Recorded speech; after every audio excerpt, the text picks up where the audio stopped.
சே, எனக்கு மட்டும் ஏன் தான் இப்படி நடக்குதுன்னே தெரியலப்பா. மனசே சரியில்லைப்பா. என்னாச்சுப்பா, வேலையில் எதுனா பிரச்சனையா?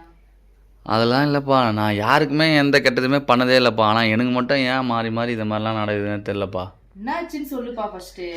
வர வர வீட்டுக்கு வரவே பிடிக்கலப்பா. நான் எங்கன்னா ஏஞ்சி போயிடுறேன்ப்பா. ஏய், என்னன்னு சொல்லு, எதா இருந்தாலும் பார்த்துக்கலாம், நான் தான் இருக்கேன்ல. நீ இருக்க, ஆனால் உன் தங்கச்சி இல்லையே. போடா இருந்துச்சு, எதனா சொல்லிட போறேன். இல்லைப்பா, உன் தங்கச்சி இங்கே இருந்தது, நம்ம பேசுனது, பழகுனது, வெளியே போனது எல்லாமே அப்படியே மண்டைக்குள்ளேயே ஓடிக்கிட்டே இருக்குப்பா. மறக்க முடியலப்பா. நான் கூட தான் எங்க அம்மா வீட்டுக்கு போயிட்டு வந்தேன். இந்த மாதிரி எதனா வருத்தப்பட்டு பேசியிருப்பியா? நீயும் உன் தங்கச்சியும் ஒன்னாப்பா? ஏய், போடா இருந்துச்சு, அடிச்சிட போறேன்.